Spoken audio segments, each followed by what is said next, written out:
All right, now here is the video that I've been most anticipating watching today. The disturbing case of the Amazon review killer. Saw this pop up in my recommended. The thumbnail looked All right, crazy, this is where we're at, Mr. Collette.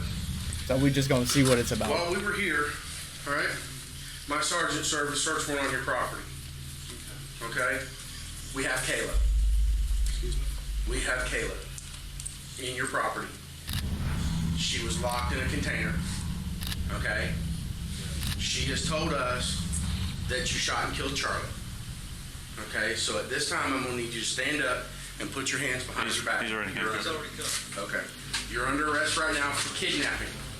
Sitting What's right, up, Eagle think he's Crew? not It's cuffed. the Raven, here to share another shocking, interesting, or just strange but very true story with you. This is Todd Kohlhepp. Between 2003 and 2016, he murdered at least 7 people in South Carolina, and his story is one of the most bizarre I've ever heard. What you're seeing is Todd's taped confession, and less than a minute in, he says this. I just think it's kind of funny. What? At the beginning of all this, Right. you've helped us me get back with my mom, Right. and I'm helping you solve a problem that just cleans the books up. That You see, Todd agreed to tell the truth about his crimes in exchange for a few things. First, he wanted to talk to his mother and give her a photograph, and second, he wanted to transfer money to the college fund of a friend's child. There's probably not a lot we're going to be able to do for you. I don't know.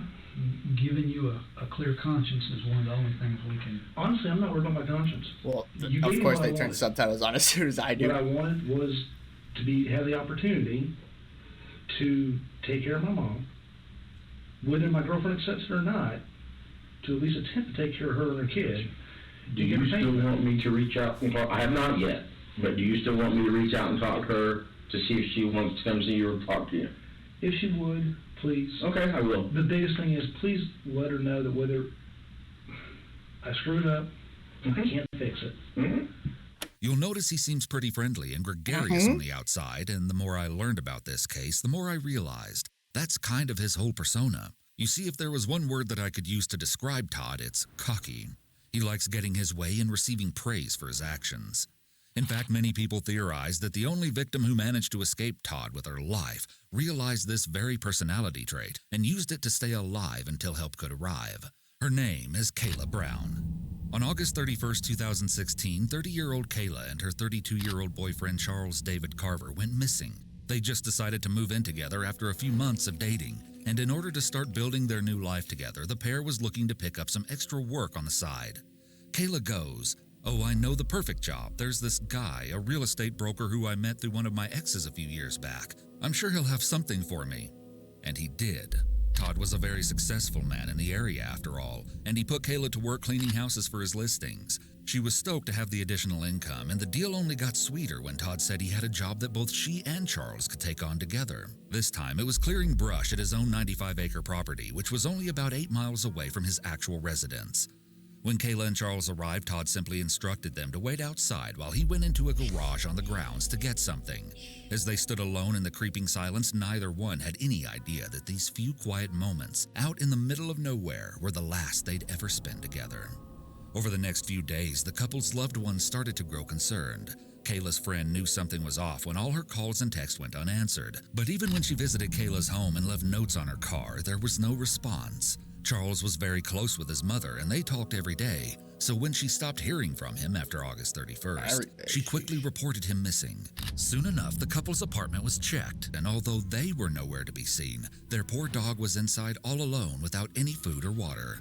This just wasn't like Kayla or Charles. Something was seriously wrong. But even when the two were reported missing, there was virtually no trace of where they could have vanished. And then something really weird happened. Can they not? Charles posted on Facebook. That's right. All of a sudden, just like nothing had even happened, Charles was back on social media with posts informing his friends that he and Kayla were expecting a child, that they had bought a house together, and that they were now married. He apparently also shared out-of-character posts about digging holes, sword violence for some bizarre reason, and chillingly the final lyrics to the Eagles song Hotel California, which finishes, "You can check out anytime you like, but you can never leave." He shared strange posts like, "I wonder if I said hello, how many people would say it back? Let's try it. Hello." What color ribbon supports the cure for people who can't keep their nose out of other people's business? And sometimes late at night I dig a hole in the backyard to keep my nosy neighbors guessing. These all seem to be aimed towards deliberately provoking Charles's friends, and on this last post people commented, "Is that what you did to Kayla and the real Charlie?" And, "Are you hinting at what you did with them?" To make things even weirder, Charles's account was sharing and liking the missing persons pages set up by the couple's families, even promoting a fundraiser that hoped to hire a private investigator to look into the disappearances. None of this sat right with, well, anyone. The grammatically incorrect and mean-spirited post didn't sound like Charles at all. Not to mention the real Charles was barely ever active on This Facebook dude hacked before all into, these well, sudden took posts. his phone and, The account bro, at this one dude's point a even straight posted an old psychopath. picture of the couple captioned, "We're fine." Not the dude, which the was killer. deleted. On But October what the 1st, a f- concerned who friend does commented, this, yo? "Where the hell is Kayla Brown?" To which Charles's account responded, "Kayla is with her husband Charlie. Why can't she have any contact with us? And who is this? She doesn't want to." I don't believe that. I know Kayla. She's not going to just run away from everyone. You or her should at least let someone know she's alive. The people that need to know that we are okay know that. If you look at the timestamps on these comments, they're only minutes apart. Whoever was replying wasn't even taking the time to carefully think out these cryptic responses. One friend shared that they were sent a disturbing message from the account reading, "I'm just missing to everyone else. We are both okay. Could the cops There's only not one person trace that knows where any we of are. this? The Could they person not that hit means up the most to me and Facebook? Kayla. Like, what the She knows fuck? where we are, and we are coming that way forever."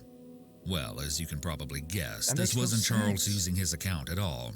It was Todd trying to throw people off his trail, buy himself some time, or maybe, just maybe, he was doing this purely for the fun of it, like a little performance he got to put on.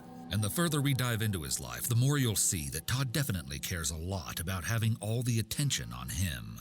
But now, let's go back to what really happened that last day of August when Charles and Kayla showed up on the property. After going inside, Todd had suddenly re-emerged from the door, but the friendly facade that he was known for in town had completely drained. Now he was dead serious, and as Kayla and Charles looked down, their hearts sank at the realization that he was holding a gun. Before they even had time to process what was happening, scream for help, or run, Kayla says that 3 bullets were fired, right into Charles's chest. Kayla's whole world screeched to a halt, and she could do nothing but watch. She knew in this moment she was trapped, all alone on the expansive property of an unpredictable killer, one who absolutely nobody in town would ever suspect to be hiding such a horrible secret. She was utterly silent and still from shock as Todd grabbed her, placed her in handcuffs, and then led her inside of a dark metal shipping container. This would become her prison. She was chained by the neck, ankles, and hands and would spend all day inside the box, Neck, except for ankle, 1 to 3 p.m. and hands? 5 to 7 p.m. At those times each day, like clockwork, Todd would come retrieve her, bring her inside of a 2-story garage on the property, and force her to perform sexual acts. She would be fed, allowed to use the bathroom once, and given a small container of water to clean herself. She looked for any opportunities to escape, but they never came. I For hope this Kayla, video does time not was break running TOS. out. This was the hell she lived in while Pray authorities Jesus. were trying to piece together the puzzle of where she and Charles had disappeared to. All the while, Todd's posts on his own Facebook account were getting weirder and weirder, and looking back, his strange and cynical words are very telling. He had some generally questionable posts like this one from September 15th, 2 weeks after Kayla and Charlie went missing. Reading the news, this person is missing, that person is missing, another person is missing. Oh wait, that person just went to the beach with a friend. Another person found with her parole violation boyfriend. In the event I become missing, please note no one would take me. I eat too much and I'm crabby, they would just bring me back. On September 26th, he once again took to Facebook to rant. In my family, you get backhanded for talking back or being disrespectful. Wonder what the punishment would have been if I had looted, burned cop cars, and threw stuff at people. When I messed up, Mom beat my ass. Stepfather beat my ass when he got home. Next time I went to my grandparents, I got my ass beat. You just didn't act up. These kids and adults just don't know. Damn shame, too. They might learn to appreciate if they did. Needless to say, the hypocrisy of this post is pretty ironic considering all the horrible things Todd's done in his life. On September 30th, he posted, "Just admit it, you look at the news, you see the political crap and the school shootings and just general WTH is going on. Zombie apocalypse is starting to look better and better every day." On November 3rd, he shared a post that really shows just how quick his fuse was, how he viewed almost every interaction through an angry lens, Mel! and really how much he What's loathed poppin'? others, or maybe just felt better than everyone else. We need Ebola to come as a huge snowstorm, wipe out half the population, then melt away. Just tired of entitlement, rude-ass people for no reason. People who race to cut in front of you to slam on the brakes to make right turns. This dude And is that crazy. mother that stands in the aisle at the grocery I store. know you're And just dude, tuning you in, know so I'll update you. We're watching the disturbing case of the Amazon review killer. He basically tricked a 30-year-old couple, to come on like his huge ass property, like it's basically a forest. And when they got there, he fucking shot the dude, and that's like where we just left off. And he's like, he'd been posting on Facebook, like took the dude's phone and was like posting crazy shit on his Facebook account and like going wild. who you are, that blocks the aisle checking out the microbrews and blocking everyone on their way to their Todd is Michelob. the killer. Big move. Notice how incredibly furious Todd gets when he feels that he's been personally slighted by random strangers. Remember this because it will become extremely important later on. But despite Todd's obvious temper online, nobody would have expected in a million years what skeletons he had tucked away in his closet. It wasn't until authorities got a search warrant to access Kayla's Facebook account that the picture would come Finally. together all at once.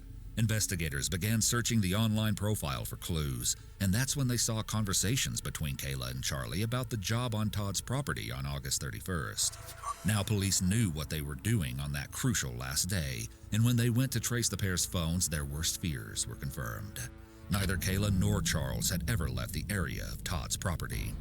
Police now knew exactly what they had to do, but not one person was fully prepared for what they might find. At about 8 a.m. on November 3rd, one group of investigators went to Todd's house, where they spoke for a while with the man, both sides remaining a bit guarded, unsure what the other side was hiding. As Todd was questioned about what he knew concerning the missing couple, Kayla and Charlie, They he were didn't searching. know that another team of investigators was simultaneously Yo. arriving at his 95-acre property a few miles away. to 95 scour for acres. evidence. However, at this time, the authorities who were with him did reveal to Todd that they knew the cell phones of the missing persons had last pinged on his property. Todd responded, "You're trying to find the girl." The detective corrected him that they were looking for both her and her boyfriend. Guess Todd slipped up there, as he was the only one who knew Charlie was already gone. We have a search warrant, okay, for your residence and your car, okay? We are mainly... Yo, I love the for your cell JCS videos. phone, okay? Well, me and at least him need to go in with you.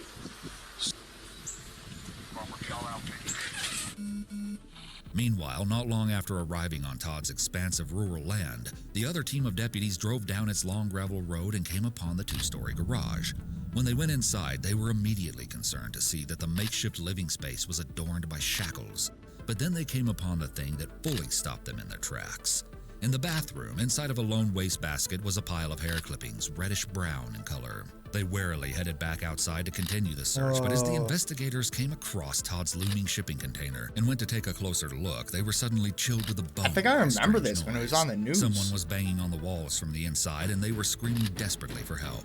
In that moment, the whole atmosphere changed. Deputies rushed to open the doors, but the container was tightly sealed shut by 5 heavy padlocks. This unforgettable video captured the few tense minutes where everyone held their breath, as a few men cut and pry open the locks, and then, finally, they were in. Your beefy locks too, Jesus. Watch out. Y'all move.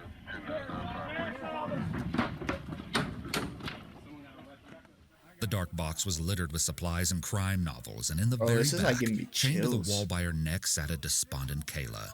On top of the dog bed she'd been made to sleep on for the past 2 months, barely able to move as her restraints had forced her to stay sitting up almost all the time during her captivity. The investigators try their best to console Kayla as they get bolt cutters to set her free. Just a girl. Just a girl. How are you, honey? This is bolt cutters. This is our investigator. He's a paramedic. Sweetheart. Oh yeah. Okay, we're gonna get you out of there. Okay. Just hang loose for me. Anybody got? I need a handcuff key. Handcuff key. I don't. I got have it one. right here. Hold up. Y'all slide back. Hold on. He's gotta got let a me get light. pictures. We gotta Let let me you get take pictures. photographs. Randy, Okay? let me see your light, Brandon. You can put your hands down, sweetheart. You're okay. We're here. Okay. But despite the extended trauma Kayla had just endured, her immediate response to being rescued was clear, coherent, and calmer than anyone could have expected. Her strength in this footage is beyond admirable. Do you know where your buddy is? Charlie? Yes. He shot him. He shot him. He shot Who him. did? Douche. Todd Colehep shot Charlie Carver 3 times in the chest, wrapped him in a blue tarp, put him in the bucket of the tractor, locked me down here, and I never seen him again. Okay. He says he's dead and buried. He says there's several bodies dead and buried out here, and he says that the dogs will be ruined if they go looking because there's red pepper. We're gonna step you out, sweet. Because there's what? Red pepper. Okay. Tell the dog people that. He says No, there's pepper everywhere around the car. The car's supposedly in a ravine in the back of the land. Okay. The investigators at Todd's house were alerted of the shocking discovery, and they quickly confronted Colehep, letting him know the jig was up. They had Kayla, and there was no weaseling his way out of it now. All right, this is where we're at, Mr. Colette. While we were here, all right, my sergeant served a search warrant on your property. Okay? We have Kayla. Excuse me? We have Kayla in your property. She was locked in a container. Okay? She has told us that you shot and killed Charlie. Okay, so at this time, I'm gonna need you to stand up and put your hands behind your back. He's already You're handcuffed. under- Okay. You're under arrest right now for kidnapping.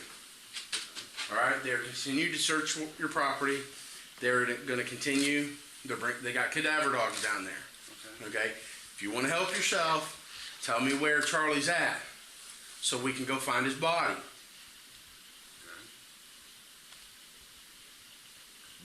That's pretty much where we're at right now. Do you want to help Okay. yourself? You like that tell me meme where video. the body's at, so we can go Okay. recover Charlie's body. No, sir. You don't want to. No, sir. Okay. Why'd you shoot him? I didn't shoot anybody, sir.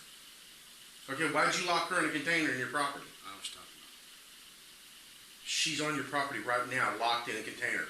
They just got her out of they called it a specific Shipping name. container? Connex box. She was locked in a container in a Connex box. They got her. We have investigators. We have like 20 investigators on your property right now. Okay. And they have found her in the Connex box. So she never left your property.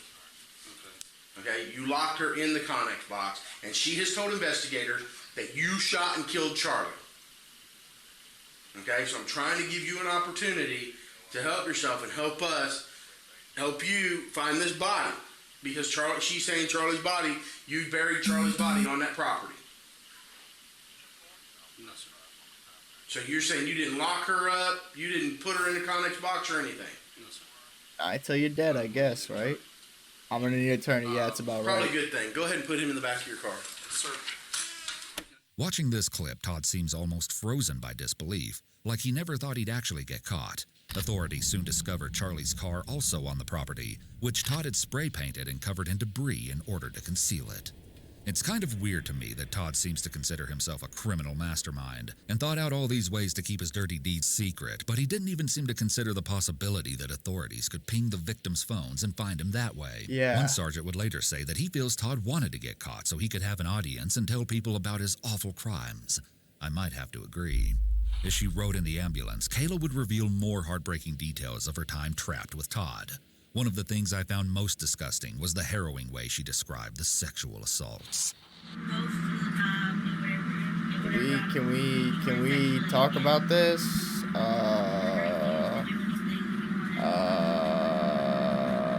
Let's just Know where the whole yeah. killing people for the government thing comes Just to be from, safe. But I'd guess it Just was to just a be safe. fabrication Todd made up just for the sake of attention. So this was the big case that finally put Todd Colehep behind bars. But as authorities I continued don't want her to speaking bring with out the him, big they would R discover word that or the nothing rabbit like hole that. of It's Todd's gonna get us in life trouble was here. far deeper and darker and more evil than they could have ever imagined.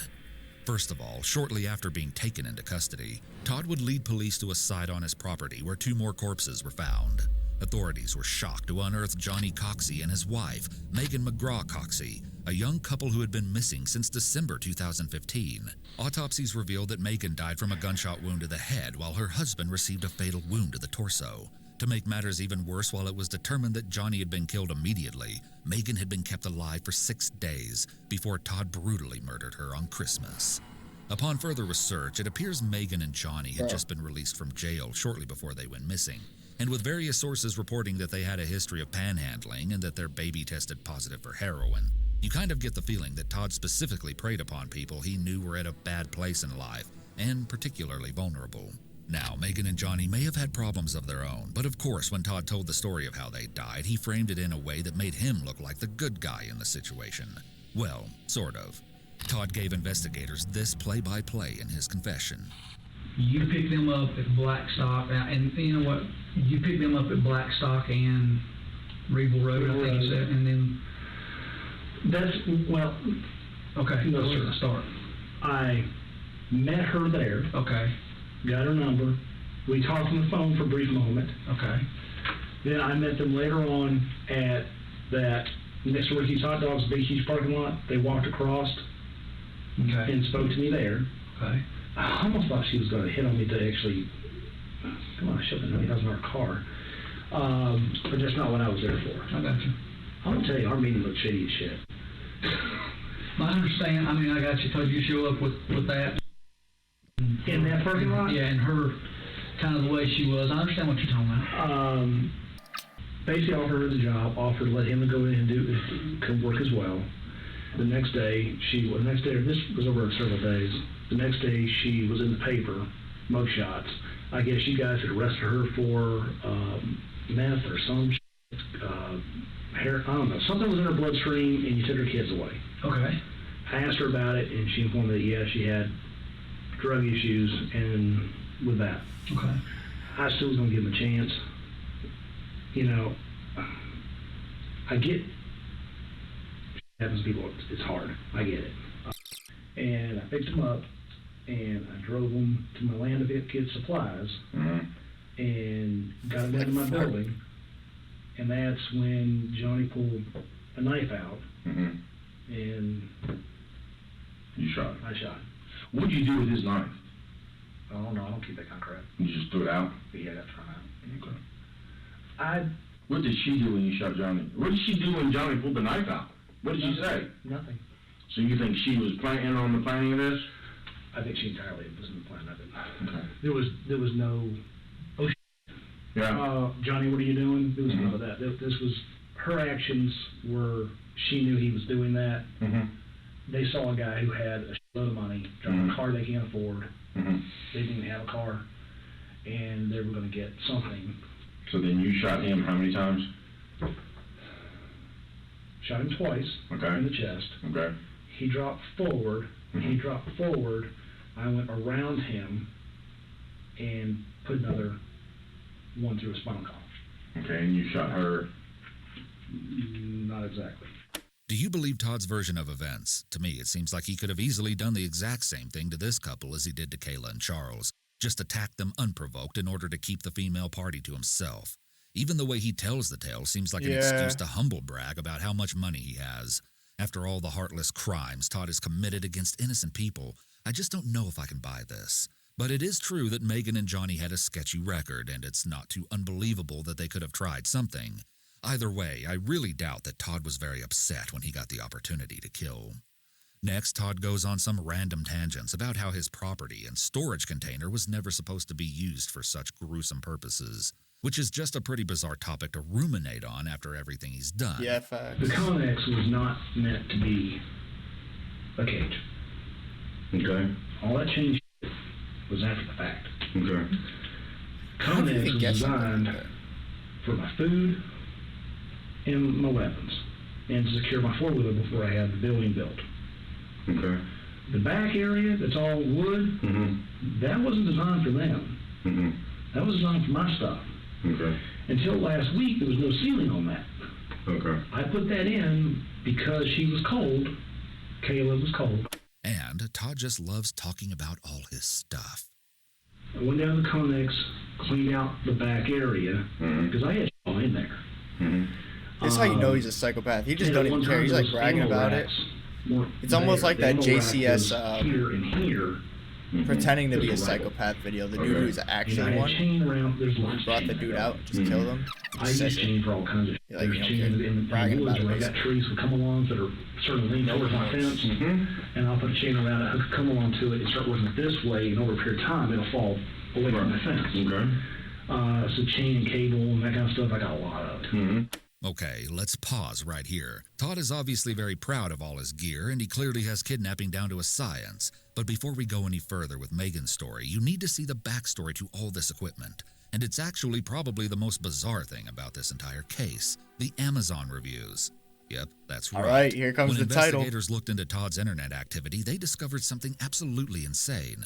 Todd had been buying the tools for his crimes out in the open on Amazon, and he left public reviews where he described exactly what he was using them for. The crazy part is, anybody who read these creepy reviews probably laughed it off as just some dark humor.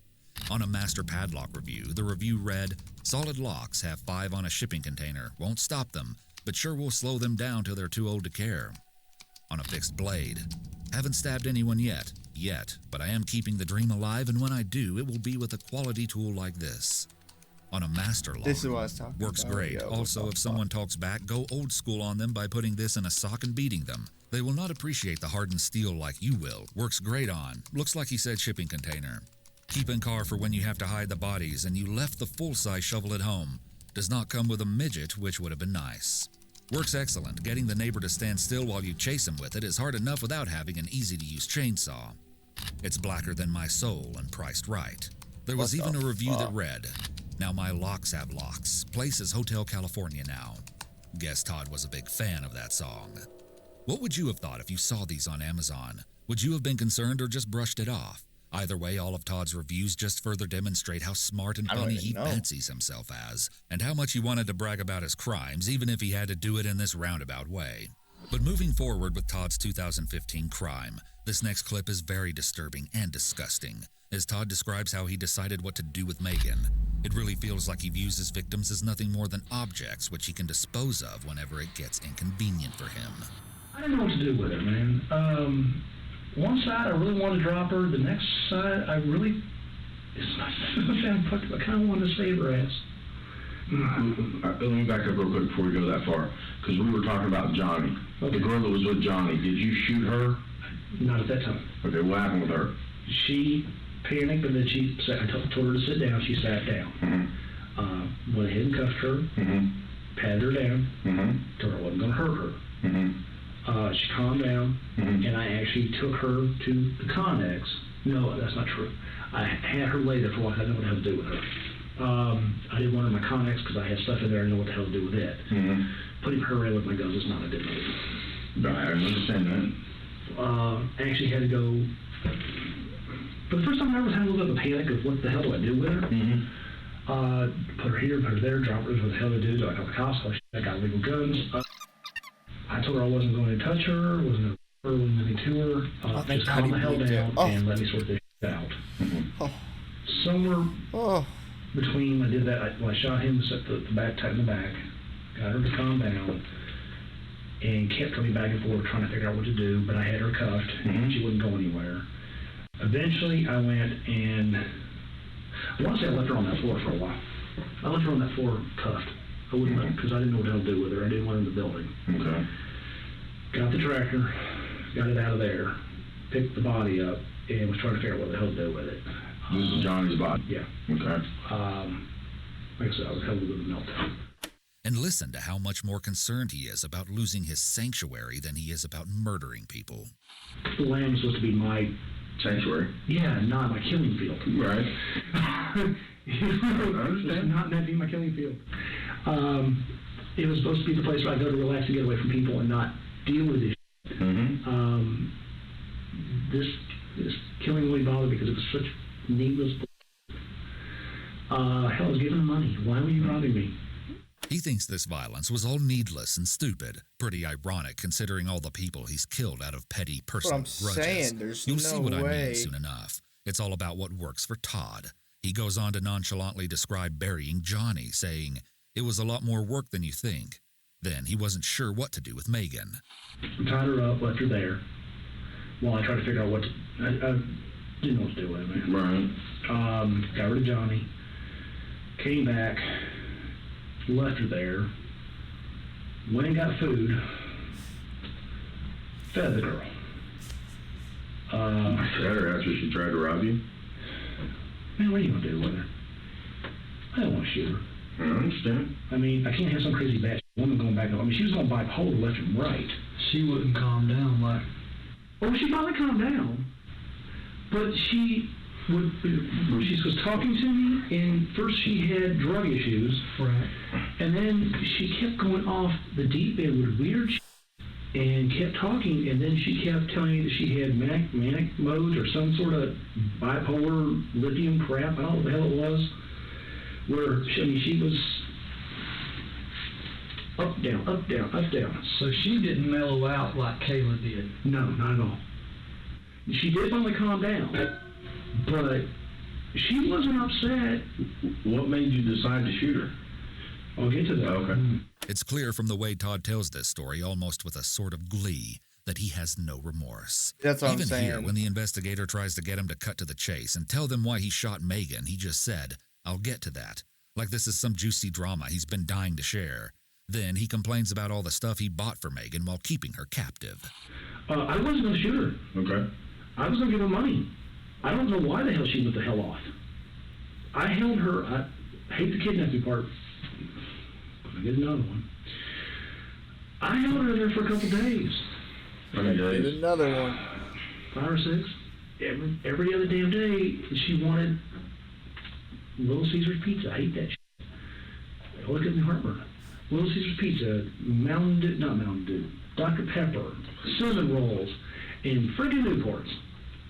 If you go down to my building, you'll find an unused package of Newports that I bought for her. And then she went back.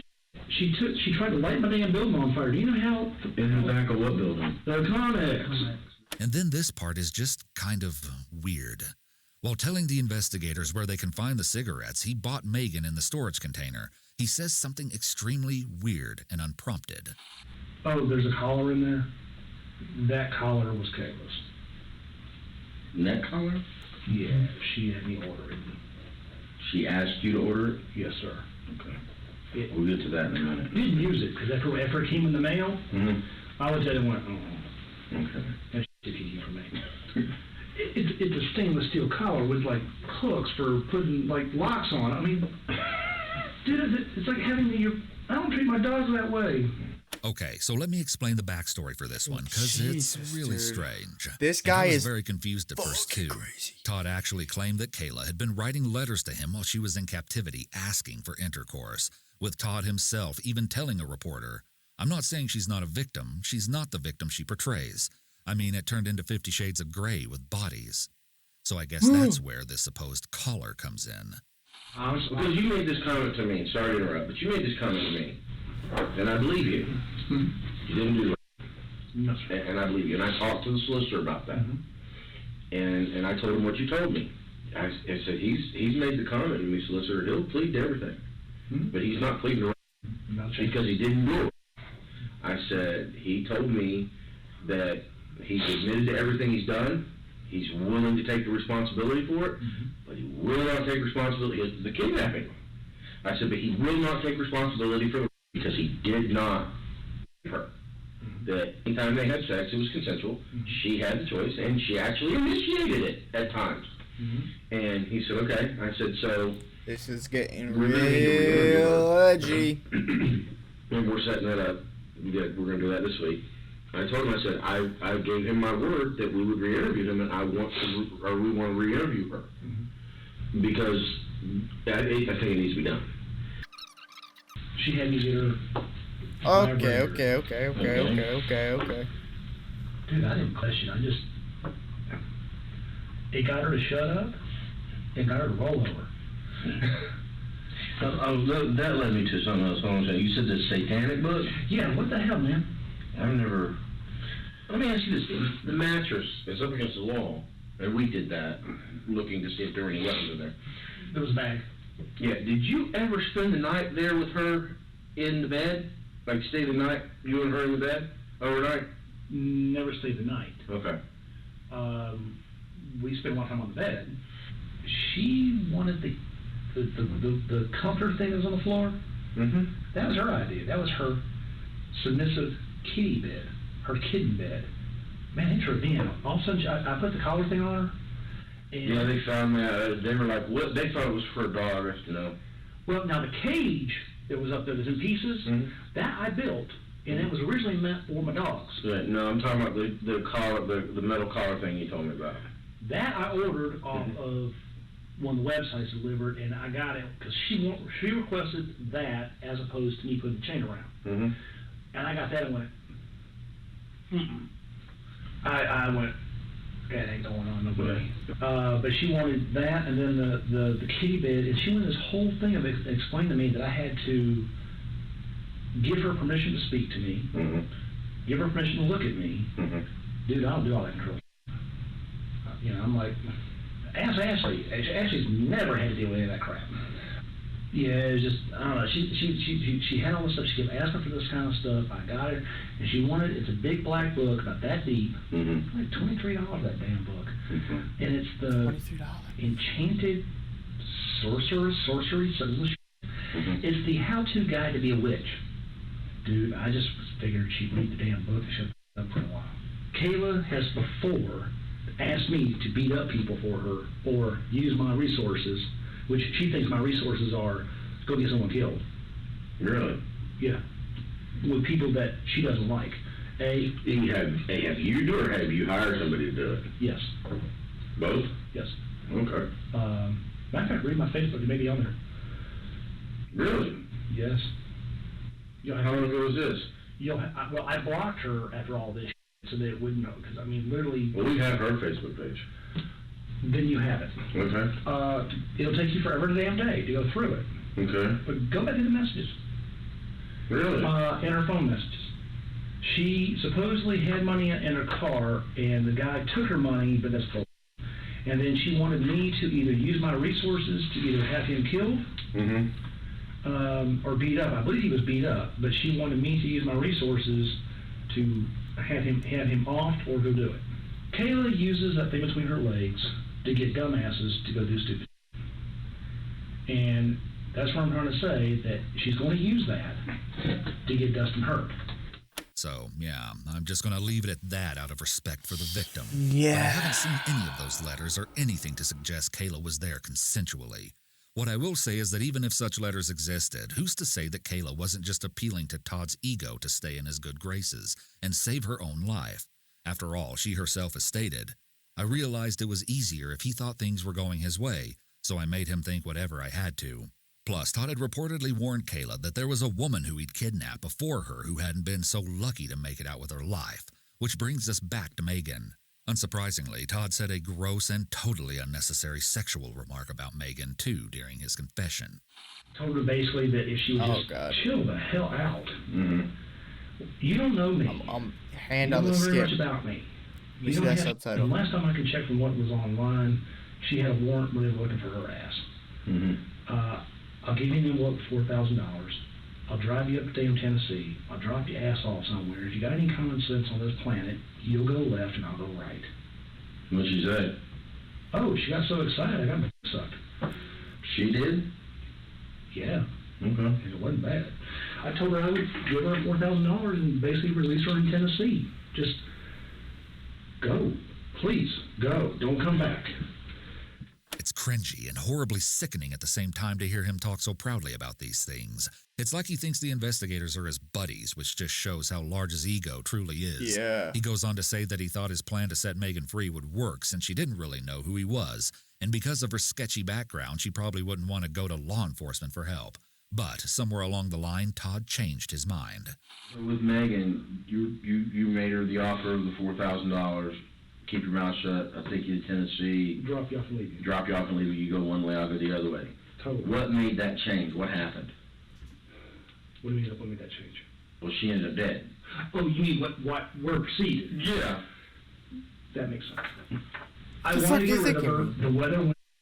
Mm-hmm. We were having sleet. It was right before Christmas, man. We were having sleet. We were having rain. Mm-hmm. Weather went to Okay. and I still had to find a way to get away from Ashley, my girlfriend, long enough to get up out of work, get this person to Tennessee, drop her off, and get home. That's not just a couple-hour trip.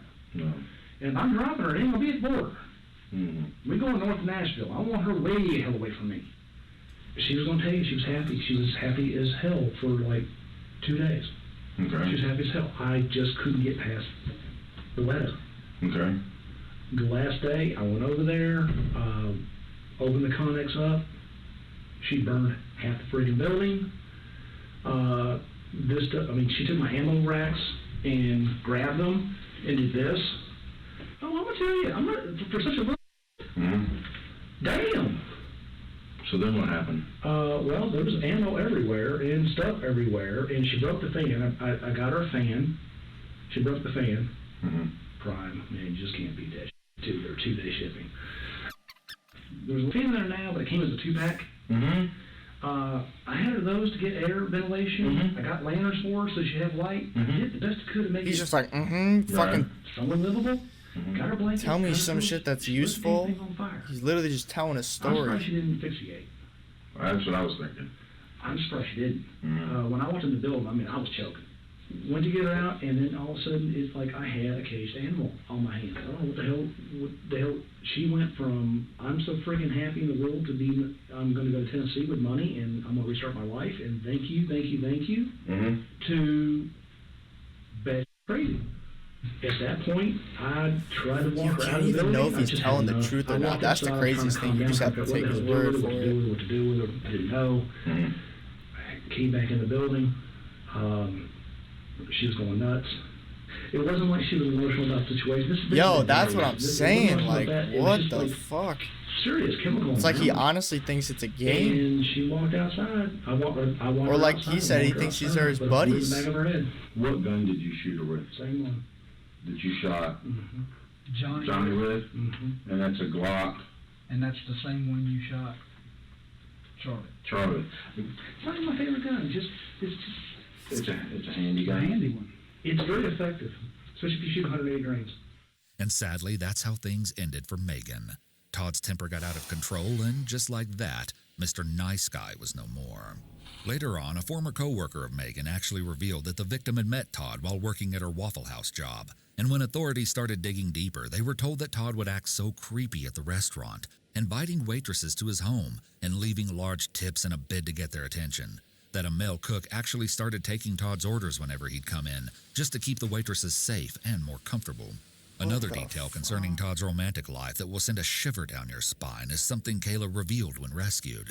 So apparently Todd had had an ongoing relationship with a woman named Holly for about 10 years. Sources say it was an affair and that she was actually the person who paid for the storage container Kayla was trapped in. But Holly never suspected that her lover was hiding a gruesome second life from her, saying only that he gave her a lot of attention and made her feel very important. However, when Holly found out about Kayla's kidnapping and watched the footage of her being transported to the hospital, she was left speechless at this line. Some girl named Holly, he's supposedly planning to kill her. Who knows how many more victims could have fallen prey to Todd if authorities hadn't stepped in to stop him? Even Kayla could have been days or hours away from becoming another voiceless victim of Todd's Imagine. unpredictable wrath. But you know, all these stories of how creepy Todd was while also simultaneously being a respected businessman in the area really caught my attention. But to understand how this masked monster was made, I had to take a look back at his early years, and although the unspeakable things he did even back then left me at a loss for words, it all led up to his most brutal crime of all, a quadruple homicide, one that plagued and puzzled the community for 13 years, and wasn't solved until Todd proudly confessed to police during his interrogation. We'll be going over that infuriating footage next, but first you really need to understand the absolute disaster that was Todd's childhood. Todd was born in Florida in 1971, but raised in South Carolina and Georgia. He didn't have the most normal childhood, as his parents' marriage was crumbling, and they were divorced when he was still a baby. Growing up, Todd reportedly loathed his stepfather and wanted to live with his biological dad, despite having seemingly no contact with him for about 8 years. And because of these unfortunate circumstances, or maybe something that had always been broken within him, Todd started to behave in very concerning ways early on. He was violent towards other children and showed signs of severe emotional and mental instability. He would destroy classmates' property at school and was actually sent to a mental facility at the age of 9 due to his sudden explosions of anger. Throughout this counseling, Todd was described At as being 9? preoccupied with sexual content at a disturbingly young age. If you're a true crime fan, then this won't be surprising to you at all, but Todd was also known to be extremely cruel to animals as a child, often a telltale sign of a psychopath. Not only did he heartlessly shoot a dog with a BB gun, but he also killed a goldfish with Clorox bleach because he wanted a gerbil instead. He even locked another young boy in a dog crate and rolled the cage while laughing until the child was in tears and begging him to stop. Todd's father would later lament that the only emotion his son was capable of was anger. His mother must have been well aware of this as well, because she later described locking him in his room at night and placing locks on her own bedroom door just in case he decided to try anything. She also said he stabbed a little girl on the school bus in the leg with scissors to get back at her, destroyed a bunch of new furniture his mother bought him with a hammer, and even threatened to kill her. Still in 1983, Todd got his wish of reuniting with his biological father after purportedly threatening to kill himself otherwise. But this ended up being just another bad influence on Todd, as the man apparently taught the boy how to blow things up. But despite bonding over shared interests, living with his father didn't play out like Todd had dreamed it would. Yeah. The man's frequent absence due to I'm his with many you, Mel. girlfriends left Todd thinking it Why? would be better to return to his mother. But at this point, she made excuses to prevent this. This clip from Todd's police interview shed some light on his rocky relationship with his father. My dad took me to office parks while he would still have to get his hands on, and then want me to help him load truck and deal with his nonsense, and then would tell me that if I got into a fight, if I didn't win, you're not my son, don't come home. But then if I get into a fight, when I whoop the kid's ass, I went too far, I'm getting my ass whooped because I went too far. Also, in his 2016 interrogation, Todd spoke on a shocking incident he got into around this same time of his teenage years. You had mentioned to your mom, and that when we had talked at the jail, that there were others, and you told your mom she didn't have enough hands. I had some altercations in Arizona. Okay. I don't remember all the details. I had a friend of mine that got shot coming out of a alleyway. Okay. I found the guy later on. Who was your friend that got shot? Michael something. I was a kid. I don't remember. Michael something. Do you remember the guy that you shot? I never knew his name. You never knew his name? He drove a Nova, gray Nova. What year was that, do you think? Well, how old were you? 14. You were 14 at the time. Okay. My understanding is there was some kid who wanted to be in a gang and was doing his initiation. And his initiation was to shoot your friend? We were just two kids coming out of an alley. We weren't part of nothing. We were part of nothing. That was his initiation? Yes, sir. Wow. And so, in October 1986, Todd was still in Arizona living with his dad when his violent tendencies would extend to a new extreme. He was only 15 years old, but he managed to lure a 14-year-old neighbor girl whom he had a crush on out of her home by saying her boyfriend wanted to speak to her. Then he held a gun to her head, brought her home, tied her hands with rope, taped her mouth shut, and sexually assaulted her. After this, he walked her home and threatened her not to tell anyone what had just happened, or else he would kill her little brother and sister. Luckily, somebody ultimately did call the police, and when Todd was apprehended, the first thing he had to say was, "How much time am I going to get for this?" And get this, Todd explained that his motive for the disgusting crime had been because he was mad at his father, who was out of town and wanted to rebel. At this time, he was diagnosed with borderline personality I just set my disorder. dogs going crazy. Okay, now I want to take a brief moment to touch on Todd's late mother, because some of the things she said about her son's behavior are a bit odd to me. Before he was sentenced for this crime, she wrote to an adult probation officer pleading for leniency on Todd. According to Greenville News, she claimed that the incident had brought her and her son closer Again, together, as why he wrote was her this frequently dude while in allowed to jail, just musing, walk the earth? "You know, it's strange. Maybe a little good does come from some bad." She also wrote, "They don't stop to think that he even walked the girl home. Does that sound like a dangerous criminal? He even walked the girl home." While she may have had decent intentions, I just feel like a statement like this would be a slap in the face to the teenage victim and her family. Ultimately, it was recommended that Todd be tried as an adult, with one neighbor even describing him as a devil on a chain. And here's what I find really interesting. When evaluated, Todd was found to show deep emotional disturbance, but not psychosis. This would seem to suggest that Todd was not, in fact, out of touch with reality, which makes his detached behavior that much more chilling. He Overall, the knows what he's psychiatrist doing. determined that Todd had an inflated ego and was extremely rebellious towards authority, someone who generally feels like he should be in control. And there's one other key element that might play an underlying role in all of these big ideas Todd holds about himself: his IQ. When tested, Todd was found to have an above-average IQ of 118. although interestingly, his high school teacher reported poor academic performance. It seems to me like Todd just felt like he was better than everyone, above the rest of the crowd, and rather than apply his intelligence towards positive goals, he used it to manipulate people and orchestrate heinous crimes. In this case, even the juvenile probation officer would end up recommending adult incarceration, as they did not think Todd's deep-seated issues could be Even solved the easily, PO. and Todd agreed to plead guilty to kidnapping in exchange for the sexual assault charges to be dropped. If that's infuriating to you, you're not alone, as one probation officer went so far as to say this was a travesty of justice. Another official declared that Todd had little to no conscience and presented the greatest risk to the community. It appeared that Todd believed the world owed him something. Very few held hope that he could be rehabilitated. The justice well, system as much as we can sometimes, wish man. someone had locked Todd up for longer so he couldn't hurt anyone else, that wasn't the case. Unfortunately, he only received a 15-year sentence, and when he got out at 30 years old, he moved back to South Carolina and was placed on the sex offender registry. Interestingly, while incarcerated, Todd had only been cited for violent behavior in the first few years of his stay, but throughout his 20s, he had no other records of disobedience, almost like Todd had learned how to put on a friendly act in order to get what he wanted. Upon release, Todd hit the ground running, paving a new life for himself.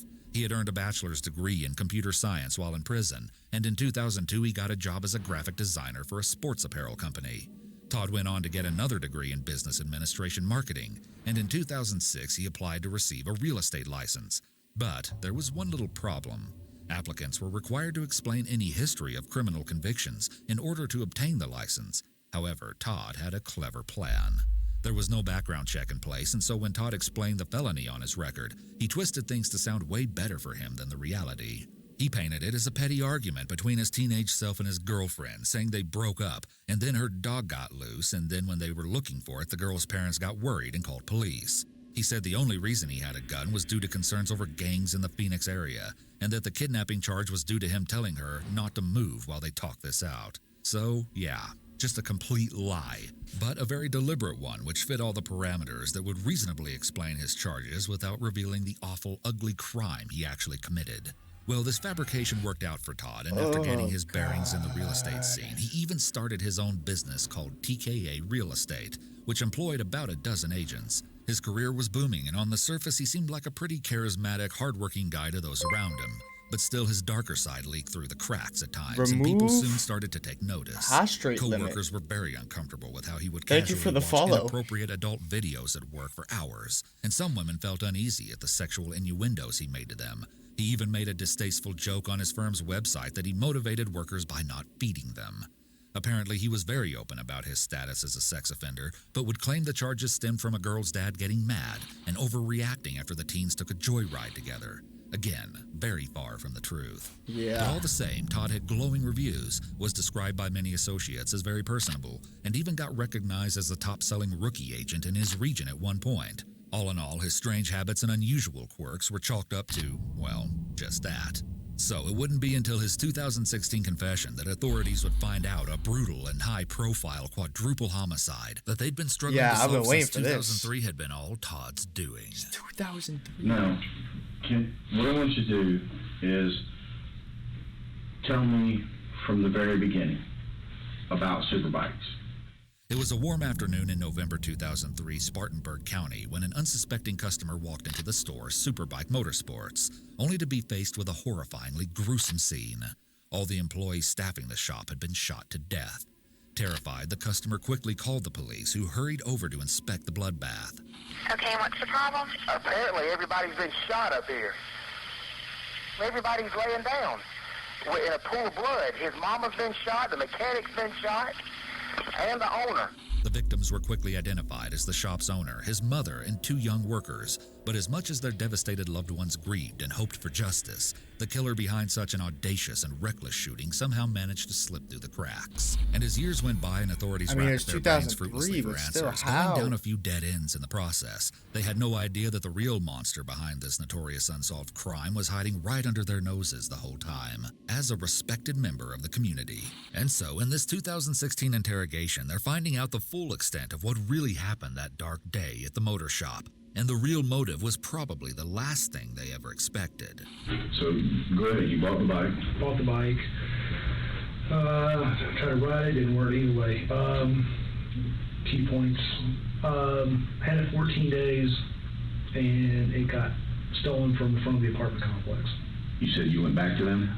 Before it got stolen, I had gone back to them a few days prior to it being stolen and told them that I was having a hard time writing it, and I was not so sure I had made a wise decision. Okay, you went back to them because you were inexperienced, and what else did you say? I thought it was a bad decision. I was trying to see if I could possibly trade it in for a smaller bike or something of that nature.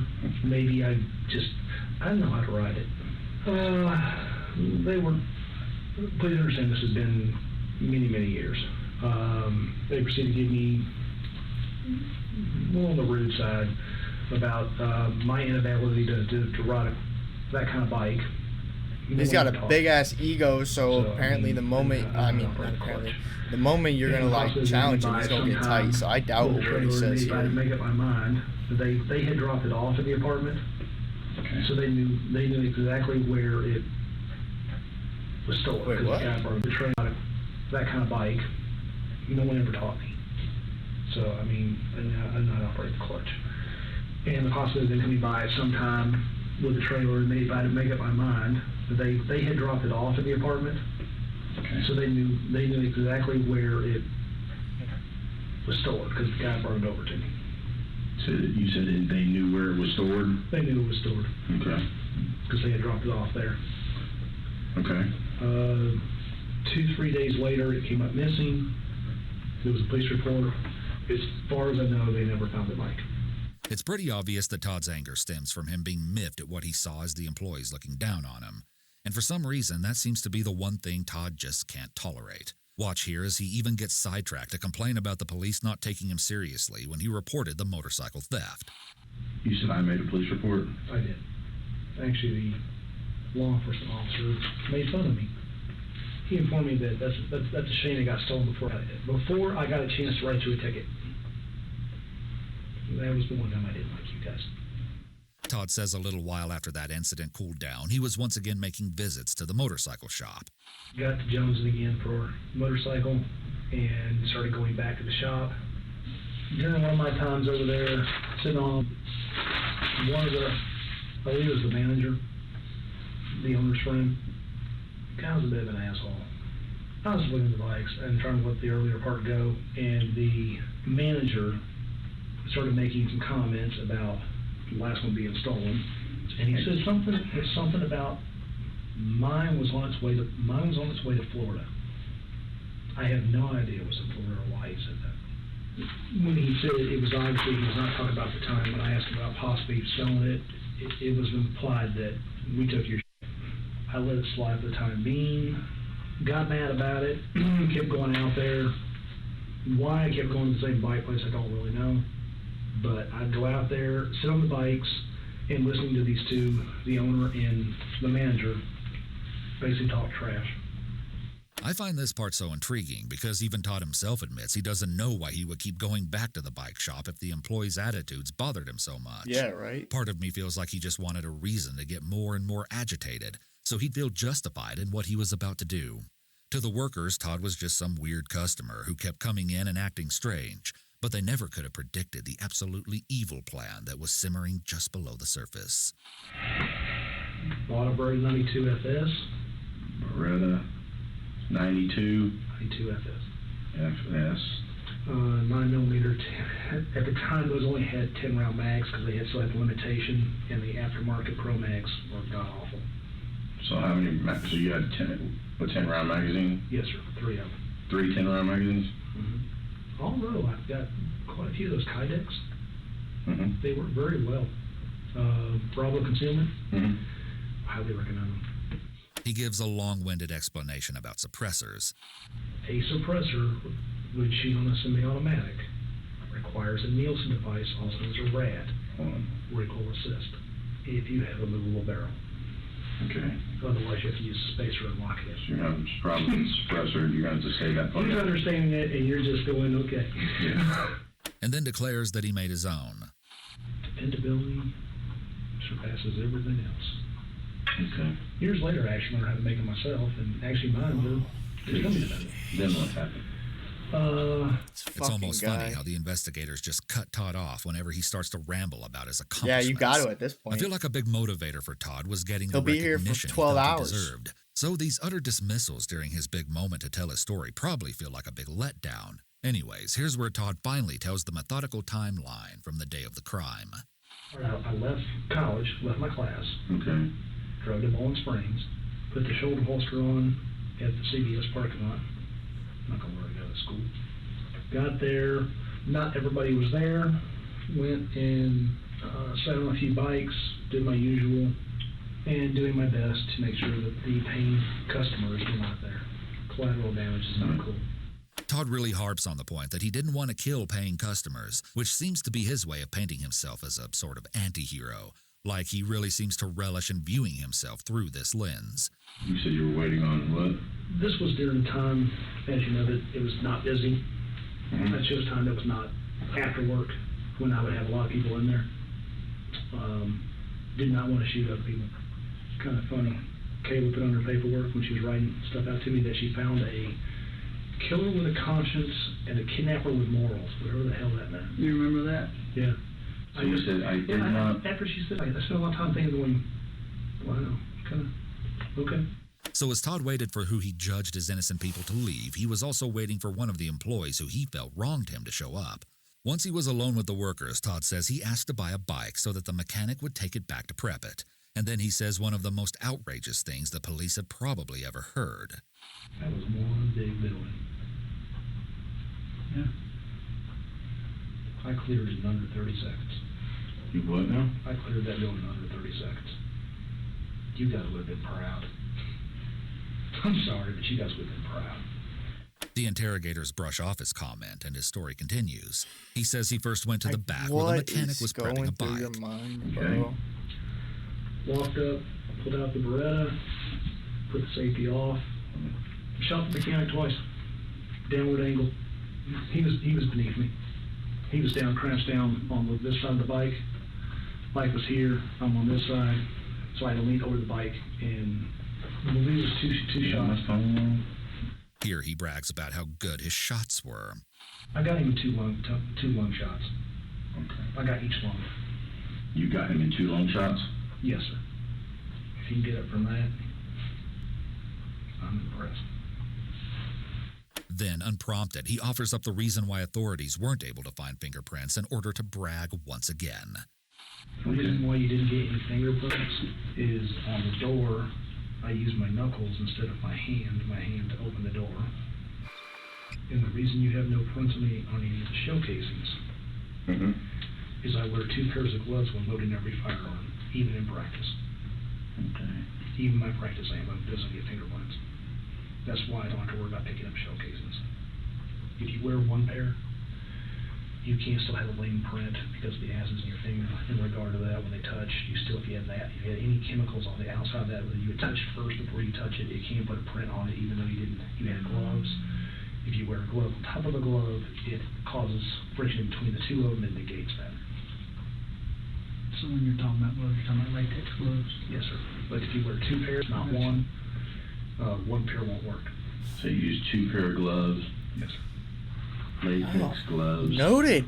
Thanks After for the that, info, Todd bro. went to find the other victim. Any serial killers out there, write that All down. 3, manager, owner, and the mom, they had heard the gunshots in the back and were coming this way to figure out what had happened.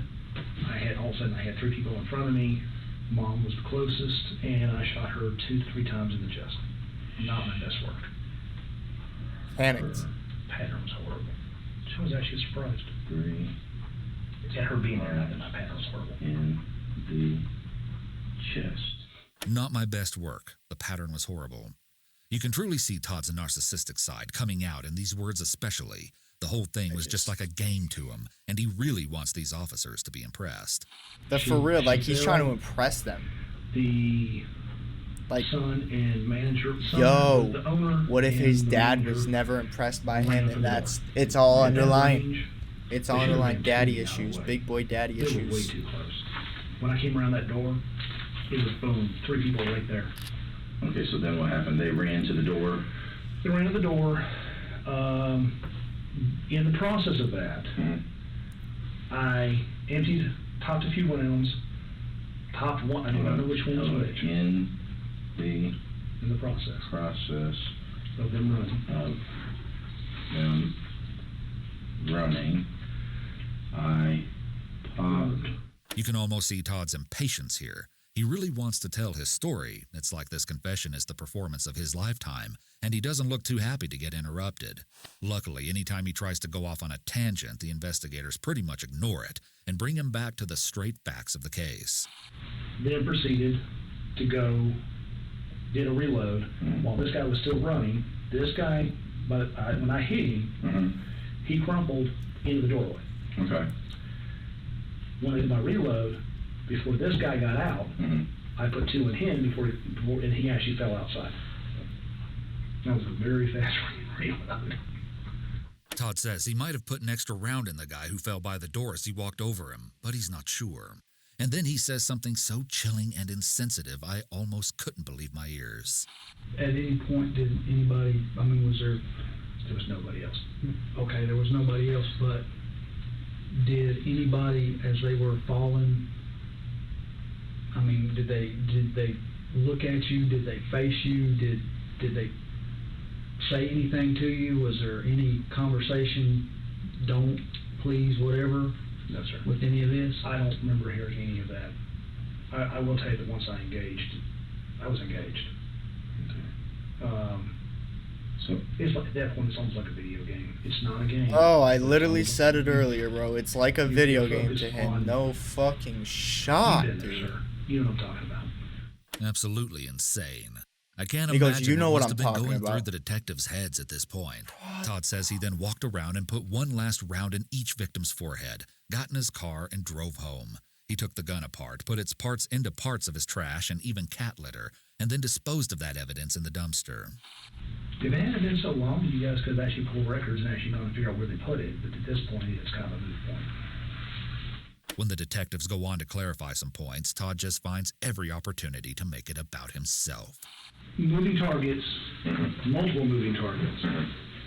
I don't think I missed. If I did, it wasn't more than once. okay. But I mean, it's not an easy shot when you got two moving targets running fast as they can.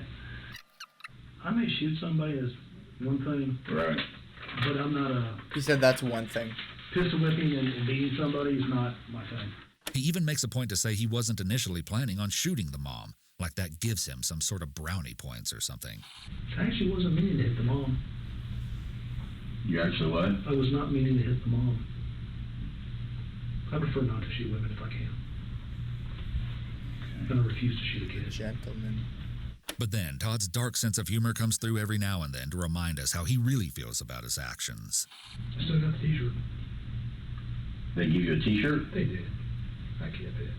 I'm not a trophy guy. You're not a trophy guy. They wanted to give you a trophy?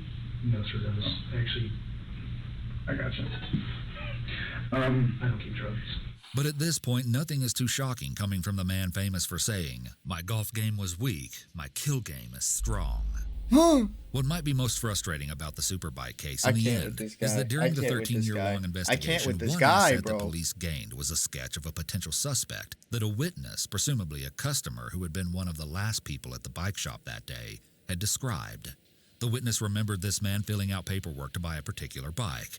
In 2012, the sheriff held up a newly revised sketch and said, "I'm going to be bold enough to say this is my man right here." This is that picture. As accurate as it may be, it unfortunately wasn't able to catch Todd before he committed his other atrocities. Now, to be honest, the raw footage of Todd's whole confession was tedious to watch at times. You see, Todd didn't want to write out his statement because he said he writes for a living and his hands hurt, and so the detectives had to stop him after every sentence and very slowly transcribe his confession. At one point even saying Todd uses big words and talks fast. Here's where things get super intriguing, though. Many people argue that this was actually a deliberate interrogation tactic, and when you think about it, it makes sense. Yeah. By playing dumb and making Todd feel like he's smarter than them, they subtly encourage him to keep talking freely and bragging about his accomplishments, not to mention repeating key details over and over again. And on the same token, while some people have questioned why detectives even needed to write down his answers in the first place, since the interview was being taped, Others assert that suspects often don't realize they are being recorded, and having someone write down their words in front of them would make them feel even more secure that this conversation is not being permanently taped, therefore making them feel comfortable sharing more risky details or side comments that they might not otherwise Yeah, and divulge. shit. He's like, oh, he didn't write now that this next down. part has nothing to do with That's crime, smart but as it is hell. super interesting to me because it feels like Todd is really basking in the feeling of being catered to while trying to seem humble and friendly with the detectives at the same time. I don't know, the whole thing just gives me a weird vibe because of how casual, unbothered, and almost giddy he's acting while confessing murders. What do you want for dinner? You missed dinner over there. That barbecue wasn't enough. What do you want? Whatever you have for me. No, I'm asking you. What do you want? I don't want to be an asshole. Shut that door, man. You're not being an asshole. I'm asking you. What do you want for dinner? I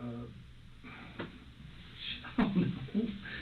We've got What do you got? Bojangles around here. We've got Miami Grill around here. We've got the whatever you want, man. Boiling Springs Cookout, whatever. What do you like to eat? Cookout will work. That'll work. What do you like from Cookout? Never been there.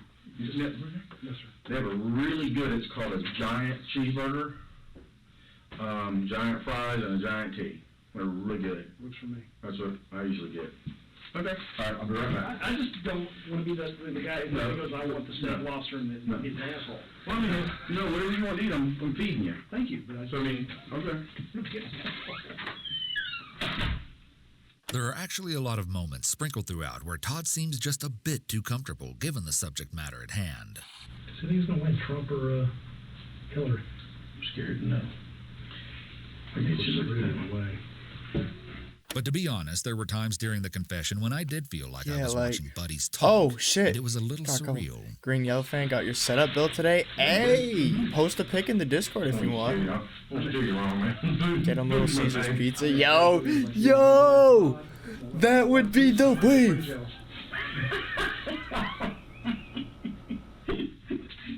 Take this crop dust. Man, how is this dude just having a conversation eating with him, bro? What? Bro, I could not eat next to a fucking a known like psychopath, bro. That's just killed. Kids today, they call them millennials, and they want everything handed to them. I had a buddy, Yeah, right. Like, and this is when I first realized it, and we didn't expect it from my generation. But if being friendly with Todd was enough to butter him up to spill the whole truth and put him behind bars for life, it was worth it. In the end, I think this statement from the investigator best sums up how authorities were able to treat Todd with kindness and respect, despite the things he's done. The thing about it is, like you said, there are cops in the world that are bad, there are cops in the world that are good. I should not like you. I should want to nail you to the cross. You know, but... I'm going there anyway. Well, no, it's not that. But yeah, I get it. I want to do the right thing for you. I want to make sure the right thing is done for you and by you. I don't do this job just to put people in jail and do stuff like that. I do this job because that's the way I want bro, to do it. This these next are part the of the type of conversation people you might want to give us nail the to the most cross. You valuable don't. You insight shouldn't. into This Todd's motherfucker. headspace, so I'll let it play without commentary. I wonder how this is going to play out. What do you mean? They're either going to put me on a gurney, Mm-hmm. which is what I'm expecting. That's what I'm expecting. Or they're going to put me in a little box somewhere, away from anybody and everybody, which I don't expect. I actually expected Ernie. What do you want? I mean, all joking aside, okay, what do you want? Take me out back, shoot me back in the head. I wouldn't.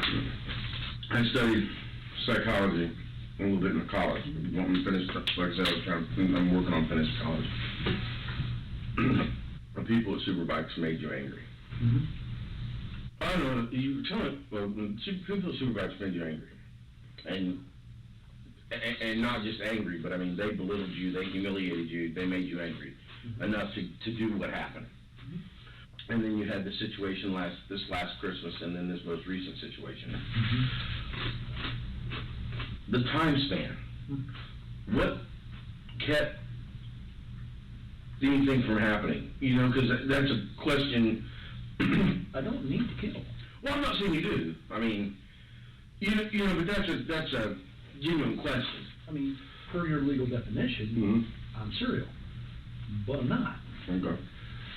Honestly, if Johnny hadn't pulled the knife, Mm-hmm. if you'd seen the knife, you'd laugh your ass off.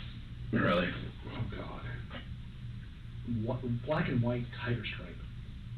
It was one of those The little... handle? The one time you buy at the little convenience store? Are you serious? I'm going, my ammo costs more than your damn knife. Are you kidding me? You're costing me money. But you're gonna stab me. At least stab me with a Oh buck knife or something. You know? god, it cost me money to kill him, he said, bro. With a little history, you know. Pick the thing up and let them This man should get the fucking gurney. There ain't no reason this dude should be alive to be allowed to live. There's no He reason. put that thing out, and I went, here's how it's gonna go. Okay, let's dance. And the other problem is if they don't put me on the gurney, Mm-hmm.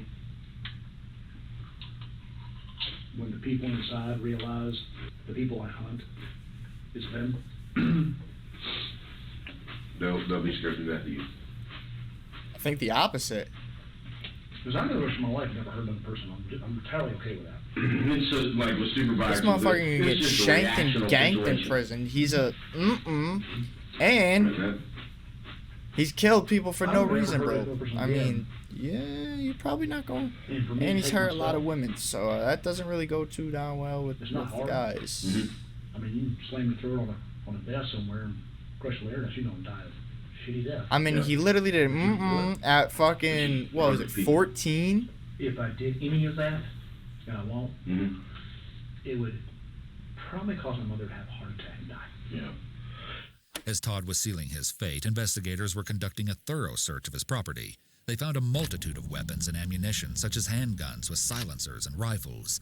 But as there was no record of a background check under Todd's name for firearm purchases, it is believed that he illegally obtained these, which just adds to the laundry list of his crimes. In 2017, Todd Kohlhepp pleaded guilty to 7 counts of murder, 2 counts of kidnapping, and 1 count of criminal sexual assault. He entered a plea bargain that spared him from capital punishment, and instead was What? sentenced to 7 consecutive life sentences without the possibility of parole, plus 60 years. Relatives of the Superbike shooting victims filed a 7 wrongful life death sentences lawsuit plus against him, 60 And years. Kayla has also filed her own civil lawsuit against Todd. She was awarded $6.3 million. However, even behind bars, Todd has not been silent. In That's late not enough for the 2017, he emotional wrote to and the trauma, Spartanburg bro. Herald Like, Journal, you would claiming never that he sleep had again. more victims who have yet to be discovered, which would go along with what he told his mother right after he was caught. When Wait, she what? asked how many 2017, he wrote to the Spartanburg Herald Journal, claiming that he had more victims who have yet to be discovered, which would go along with what he told his mother right after he was caught. When she asked how many other victims there were besides the ones he confessed to, he apparently said, "You do not have enough fingers." In the 8-page letter to the publication, Todd wrote, "Yes, there's more than 7. I tried to tell investigators, and I did tell the FBI, but it was blown off. It's not an addition problem, it's a multiplication problem. Leaves the state and leaves the country. Thank you, private pilot's license." Yes, Todd apparently earned his pilot's license at some point and could have potentially traveled to commit more unsolved murders. But he has also expressed that at this point, he doesn't see any reason to give numbers or locations of other victims. At the same time, though, Todd reassured investigators in 2016 that he hadn't, in fact, killed anyone else. Have you killed anybody else in Spartanburg? No, sir. Have you killed anybody else in South Carolina? No, sir. Other than the boy in Arizona and Superbikes and the ones that we have on the property? Have you killed anybody else? And this is where I ask you this. Is that enough? He so has. He so has. Look. Ready? Have you Look how quick his killed answers are. anybody else in Spartanburg? No, sir. No, sir. Have you killed Instantly. anybody else in South Carolina? No, sir. Instantly. Other than the boy in Arizona and Superbikes and the ones that we have on the property? Have you killed anybody else? He would have And already this is said what no, I sir, asked right you. there. He would have already said it. You got enough? I do, but no. This is the thing. He said you So got this is the thing. enough.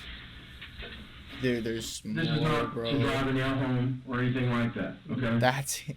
You had your moment in here with your mom, and this is your opportunity. How many to do missing persons everything. reports are he It's behind? not- You know what I mean? Like, know that's what I'm just saying? It's fucking opportunity to chilling get to everything think out of the about. way. You know, because you're going to be sitting in a cell, and there's going to be lonely times, and you're a compassionate person. I'm a compassionate person, okay? In the heat of the moment, when somebody pisses you off, you may want to beat the shit out of them, shoot them, stab them, kill them, whatever. But when you're laying there at night, it may bother you. You see what I'm saying? And that's the only reason I'm asking. That's all. Ooh, That's the only one that's you rough, shot. green and yellow. I didn't want to have to explain numbers on the phone, and I sure didn't want to give numbers of 4. So when you told mom she didn't have enough fingers, I just didn't know what to tell her on the phone. okay, so that was kind of, not, I don't want to say embellishment, but it was just something to, Didn't want to give her phone numbers. I got you. gotcha, I Definitely understand. more than one hand, but it's not really a bragging kind of. I understand. Some of these knuckleheads may call that, ooh, that's cool. I don't really call that cool. Hey Todd, a while ago you made a statement that said that when you just said those are the only people I've shot. Any other means? Okay. What do you think? On one hand, it does seem a little suspicious that there would be a 13-year lull in between the Superbike shooting and yeah, Todd's next right. victims. But I can also see how Todd might just be showboating in a bid to get more attention now that his case has died down.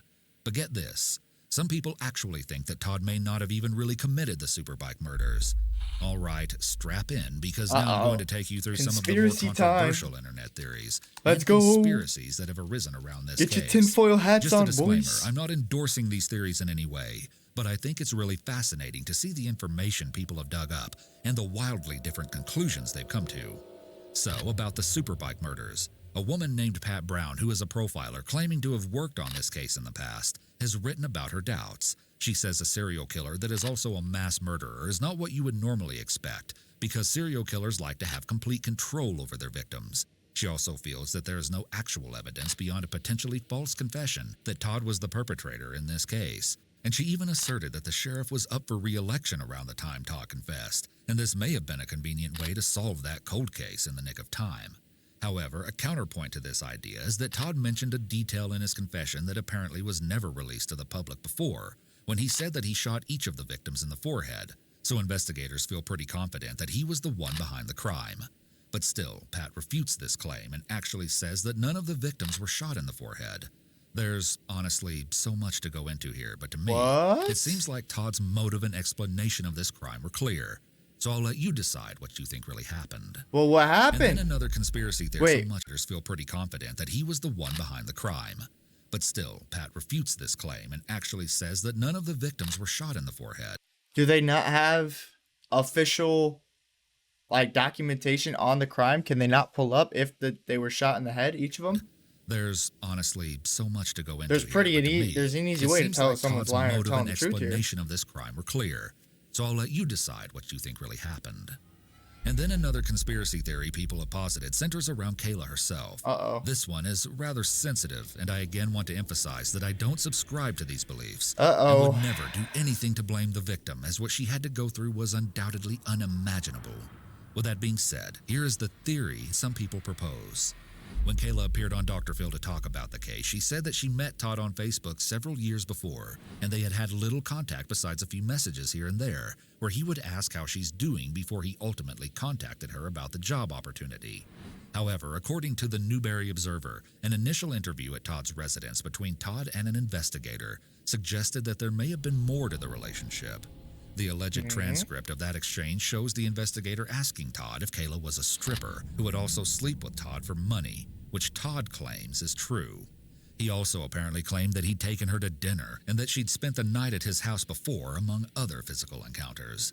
So these details have apparently led some online circles to speculate that Kayla could have known more than she was letting on about the whole situation. especially considering those letters she had allegedly written to Todd during her capture. Other updates that have added fuel to this fire include the fact that Kayla in 2019 was charged with third-degree criminal domestic violence after a fight between her and her boyfriend. Kayla claimed that during an argument, the man bucked his chest into her, then she struck him in the face with a closed fist, and then he allegedly slammed her to the ground and put her in a headlock. The charge was her first criminal charge in South Carolina and was eventually dismissed.